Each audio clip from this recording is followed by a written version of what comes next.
Alors bonjour à tout le monde.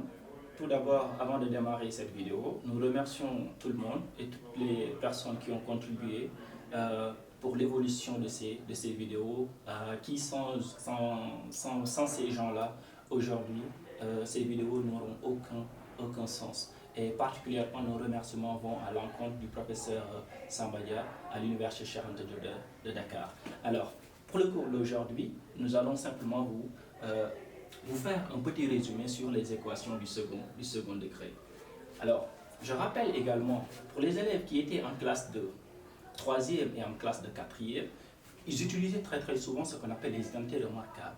Et ces identités remarquables permettaient déjà d'avoir une expression factorisée à partir d'une expression qui était développée.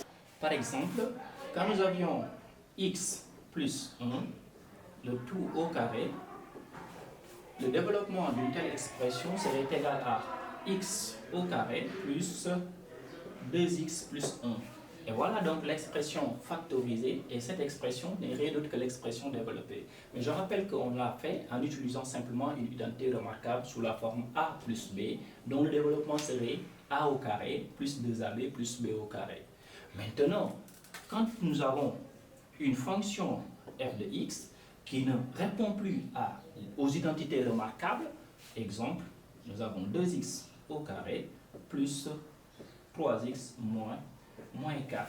Quand nous avons une fonction qui ne répond plus aux identités remarquables, nous devons faire recours maintenant à une méthode permettant de résoudre cette fonction. Et la méthode qui est utilisée, c'est ce qu'on appelle la méthode de résolution des équations du second degré. Et cette méthode exige déjà l'utilisation de ce qu'on appelle un discriminant delta.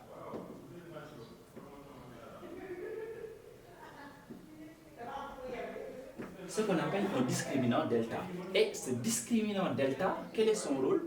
En fait, ce discriminant delta permet, en fonction des cas de figure qui seront obtenus, de donner une expression factorisée de l'expression développée de la fonction f de x. Et ce discriminant delta est tout à fait algébrique. C'est un nombre algébrique, c'est-à-dire quoi?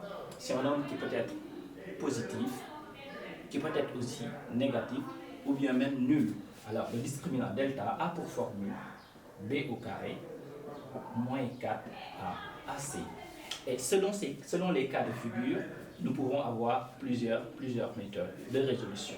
Alors si dans le cas, par exemple, le premier cas, si delta est positif, dans le cas où delta est positif, on nous dit quoi? Il existe deux racines telles que, on les appelle x1 et x2. Alors, leurs valeurs sont x1, d'accord, égale moins b moins racine carrée de delta sur 2a, et x2 égale moins b plus racine carrée de delta sur 2a. Voilà donc les deux racines qui existent dans le cas où delta est positif. Et dans ce cas de figure, si on vous le demande, toujours en étude les questions, on vous demandera une forme factorisée. Parfois, la forme factorisée d'une telle expression dans le cas où delta est positif, d'accord, est égale à f de x égale à facteur de x moins x1 facteur de x moins x2. Donc, delta égale à facteur de x moins x1 facteur de x moins x2. Voilà donc l'expression factorisée de f de x. Nous donnons un exemple par rapport à cela. Exemple,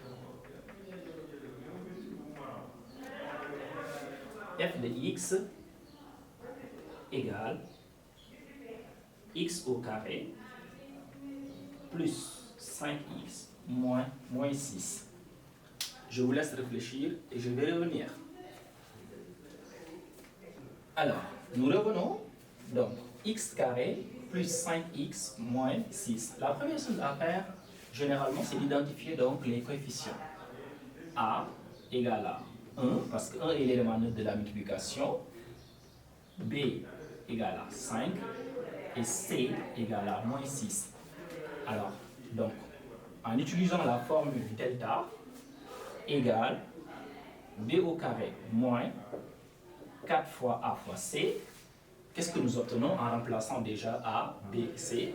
Nous obtenons delta égale à 5 au carré moins 4 fois A et fois C.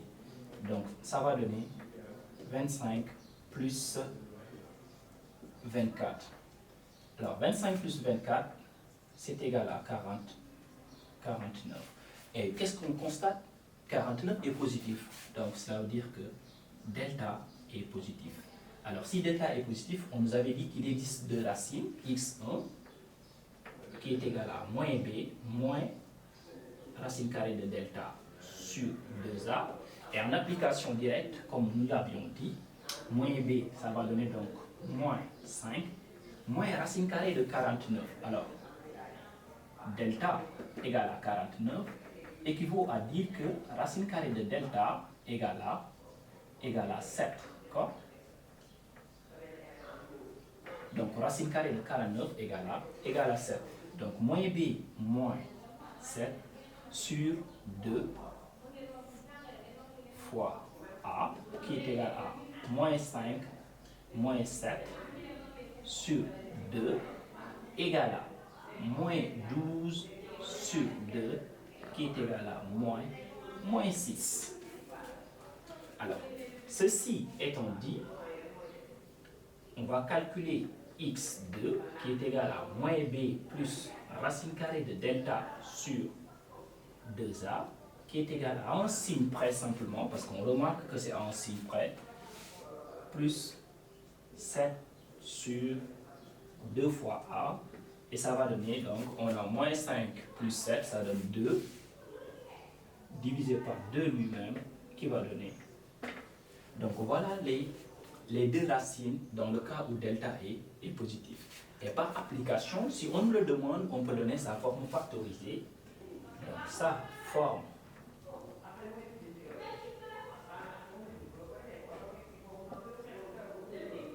factorisée serait égale à quoi? On applique simplement la formule f de x égale à a, facteur de x moins x1, facteur de x moins x2. Et qu'est-ce qu'on va faire? On va simplement remplacer les valeurs de x1 et de x2. Je rappelle que x1 égale à moins 6 et x2 égale à 1. Si on remplace ici en a, notre a ne change toujours pas, qui est égal à l'unité 1. Donc on va avoir directement x moins.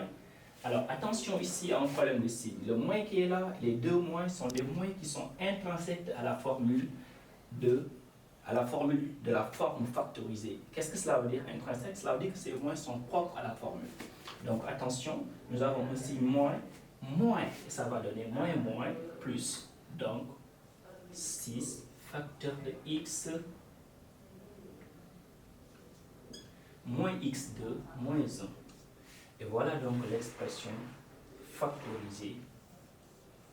Voilà l'expression factorisée d'une telle fonction dans le cas où delta est positif. On l'a bien calculé, delta, donc on trouve cette expression factorisée.